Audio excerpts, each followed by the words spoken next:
exemplo, eu tô com uma curiosidade. Quando você diz que a constelação vai mais pro lado espiritual, o que você quer dizer com isso? A gente consegue trazer para o campo sistêmico, porque tem a ver com as lealdades, por exemplo, que a gente fala na constelação. Eu posso estar sendo leal a uma macumba, a grosso modo, né? Que foi feita lá atrás com meu tataravô. E eu tô respondendo a isso ainda, entendeu? Eu ainda tô ressonante nesse emaranhamento. Então, a gente consegue trazer na constelação, dentro do campo sistêmico, algum problema espiritual, algum problema voltado a práticas espirituais que estão ou negativadas ou positivadas, isso depende do viés da pessoa, para a gente conseguir observar se aquilo está gerando um bloqueio ou se está emaranhado naquele lugar.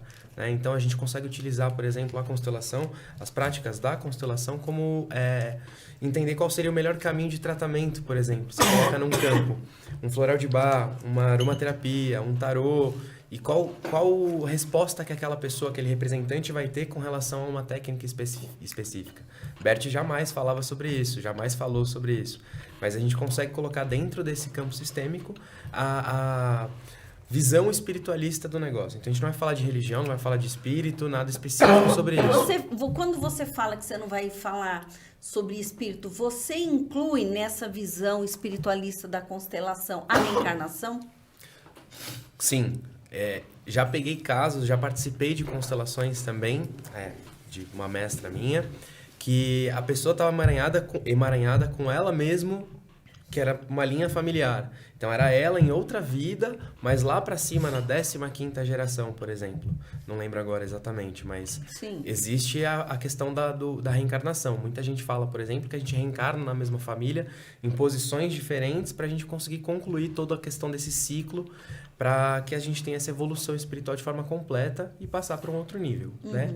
E existe sim a visão da reencarnação, mas a gente não se limita a isso, por exemplo. Não dá para se limitar que essa pessoa está emaranhada somente com ela. Então, um pai, uma mãe, um avô, um tio, qualquer questão ascendente acima pode ter trazido um emaranhamento e não necessariamente foi ela mesmo na questão de reencarnação. E talvez isso não seja tão importante, né? Pode ser uma informação que apareça, sim, mas não necessariamente isso... Sim. Mas uma vez que relevante, né? Uma vez que você detectou o problema espiritual, você está numa constelação familiar, mas você falou assim, isso aqui é um problema espiritual. Aí como você enxerga isso? Como você trata isso? Dependendo do problema, se eu tiver capacidade para isso, né? A gente trabalha na própria constelação com soluções feitas no momento, né? Trouxe a luz, deu a visão, tem conhecimento daquilo, muitas das vezes aquilo perde força. Tá? Existem dois grandes viés. Um que perde força e um que ganha então, muita te força. Perguntar, você pode proporcionar um ganho de força. Então, mas por quê? Porque aí a pessoa entra num ciclo mental dela mesma. E aumenta a frequência e joga a favor. Porque aí você fica bitolado em cima daquilo, falando assim, nossa, agora tem você alguma alimenta. coisa em cima de mim. Isso que é a minha pergunta, você vai alimentando. É igual o conceito da magia voodoo, né? Eu te aviso que eu vou fazer uma magia pra você. Bom, já estou construindo já. Você já nem do bonequinho. Já estou aberto ao campo já. Exatamente. Pode fazer que já estou recebendo. Então, tem essa questão do medo que é alimentada, a gente entra em baixa frequência, a gente recebe com mais potência, certo? Isso. Mas quando a gente traz a luz, a gente tira um pouco do efeito daquele tratamento, daquele trabalho em específico espiritual. E dentro do campo a gente consegue liberar, trazendo como quando a gente traz um assassino no campo, né? Ele faz parte daquele sistema, a gente traz a solução dentro de um campo sistêmico, dissolvendo aquele trabalho, aquela coisa em específico. Ou a gente encaminha para alguém que tenha especialidade nisso. Para fazer o trabalho completo. Ou num campo espiritual de fato, sim, né? Sim. Um babalorixá, um pai de santo, ou algumas outras técnicas que conseguem trabalhar. Por exemplo, a mesa psiônica, com emanação, a gente faz limpeza de outras vidas, a gente faz limpeza de reencarnações, faz limpeza de personalidade, subpersonalidade. Então, dá para fazer de diversas outras formas, não necessariamente na mesma técnica. Mas dificilmente a gente visualiza alguma coisa que não é possível ser quebrada. Né? Quando a gente está enxergando aquilo, é porque a gente tem permissão e capacidade para fazer. Sim, porque se apareceu é porque, mesmo que você não termine, mas você consegue orientar para que faça... Perfeito, a gente encaminha. Encaminha, né? é isso aí. Ou comigo mesmo, ou com outra pessoa, a gente acaba encaminhando, mas Desde que aparece pra gente, a gente tem capacidade para fazer, certo? Se aparece alguma coisa no tarô pro Bruno, ele tendo conhecimento da espiritualidade, por exemplo, provavelmente ele tem força suficiente para fazer. Se ele não tiver, ele vai encaminhar para uma pessoa próxima dele, que sabe o que tá fazendo e que vai desfazer perfeitamente. Ficou claro. Legal. Entendeu? Então é Eu queria dessa um pouquinho forma. de água, se alguém puder me servir. E é assim, só que vou te passar a palavra, Bruno, só queria complementar o que o Iago está falando, porque assim, a gente observa o quanto os consteladores, ou alguns consteladores, que são às vezes inclusive espíritas, têm paura De entrar no campo espiritual. de entrar. Eu estou falando bobagem ou você também observou isso? Não, eu tenho Vocês certeza que vai observaram ter isso? mensagem no meu Instagram daqui a pouco aí, crucificando que eu tô falando essas coisas. Mas até aí, tem a questão do separatismo também, né? Como a gente falou da religião, a pessoa fica muito focada nessa cerquinha que é colocado. Então, Bert ensinou dessa forma, é dessa forma que tem que ser. Mas e a evolução? Né? Ele deixou muito aberta a técnica. Né? Não sei se você leu o último livro de Bert antes dele... ele terminou de escrever. Minha Obra, Minha Vida, você diz? Sim. Ele, ali, para mim, deixou muito claro que ele deixou muito aberto. É o início de uma técnica que tem muita evolução pela frente. Né? Ele foi puxando contextos de psicólogos, de filósofos, e foi agregando cada vez mais e modificando o seu próprio trabalho em vida, certo? Sim, ou Hoje a seja, esposa isso dele- vai continuar sendo... Não, então, Sophie. a Sophie, ela fala de mediunidade. Eu participei de um workshop, o Rogério Sim. participou também, né? De um workshop que ela fez sobre o Cosmic Power. Ela deu gratuitamente, nós acordamos né, às 3 da manhã. Era 3 e pouco da manhã. É o horário local, né? Que ela estava na Alemanha. E assim... E ela falou de chakras, ela falou de mediunidade. E por que não agregar, né? A gente tira essa cerquinha. Aí é aquela coisa, né? Talvez seja a necessidade que algumas pessoas veem de cientificar o que não é científico, né? Porque é fenomenológico. Porque é fenomenológico. Exato. A teoria dos 100 macacos comprova isso claramente, né? Quem conhece... Sim. Então eu vejo muito aquela coisa da necessidade de pôr um selo, né? De Autenticidade. autenticidade.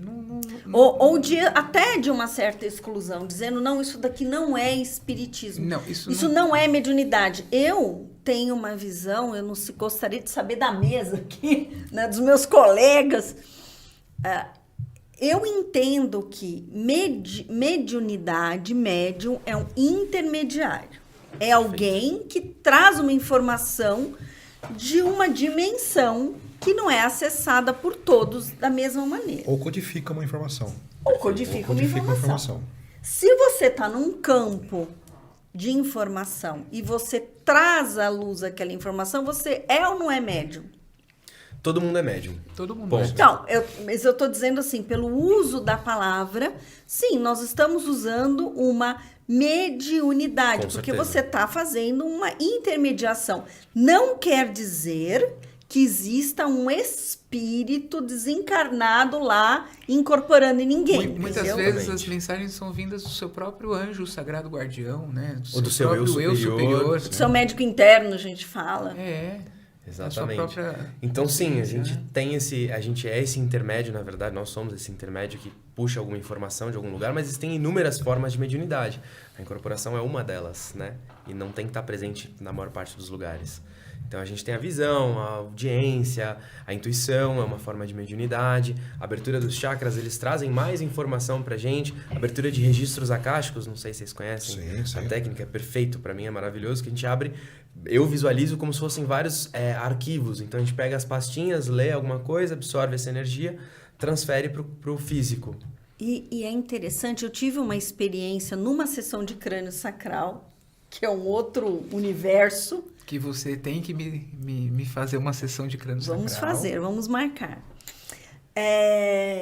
Foi muito, muito interessante, porque a crânio sacral é um trabalho de toque sutil em que você localiza no corpo da pessoa uma desarmonia energética, falando né, uma outra linguagem, e você toca aquele lugar e a pessoa começa a entrar num estado alterado de consciência, acessando uma informação de algo que está lá, uma memória que muitas vezes é transgeracional que está lá.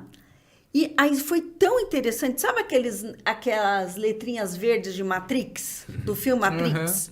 Eu juro, pelo que é mais sagrado, que eu comecei a ver aquilo. A sensação que eu tinha é que sim, estava sendo feito um download, porque eu vi aquele negócio verde, lógico, foi como eu interpretei.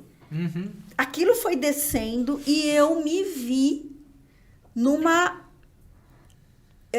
vivenciando uma experiência que eu não vivenciei nesta vida, que eu não sei se eu vivenciei em outra vida, se foi alguma ancestral meu, alguém vivenciou.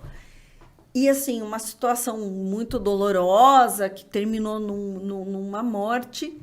E a sensação que eu tive é como se eu tivesse saído daqui e ido para um lugar, assim, é bem um movimento, como se eu tivesse feito isso. Quando terminou, a terapeuta perguntou onde você está. Eu falei, eu estou voltando, porque era a sensação que eu tinha, que eu estava fazendo isso. Então, eu não sei que tipo de registro é, mas eu acessei algum. Isso foi um desdobramento, né? Pela descrição, foi um desdobramento. Mais coisa com desdobramento. É muito comum acontecer isso Mas para uma outra vida? Em processos de apometria. A apometria tem muito essa característica de você acabar se desdobrando e indo para uma outra vida sua ou para uma outra vida de alguém que você está atendendo. E como é que a gente consegue ver todas as cenas, sentir? Eu sentia que eu estava numa carroça e sentia a carroça pulando como se estivesse em cima de uma estrada de terra, digamos assim, e eu sentia tudo. Uma das crenças que a gente tem é que toda a memória está dentro do nosso cérebro, né? Só que a nossa memória, ela não está aqui, ela está no astral. E ela está interconectada com tudo, né? Então, você acessou uma memória. Mas é tipo vídeo, né? É tipo um sonho, é como se fosse um sonho, né? Isso. Só que é um sonho que você sente o vento, é um sonho que você escuta o barulho. É um sonho muito real, né? Você vê detalhes. E quando você volta e lembra, corre a anotar, porque às vezes a gente esquece. Meu pai falava aqui assim, para mim, você é apenas um pendrive. Quando você for embora, você vai descarregar esse pendrive e quando você voltar, você vai voltar com o pendrive limpo. Só que você pode acessar o grande HD a qualquer momento. É só você saber. Exatamente.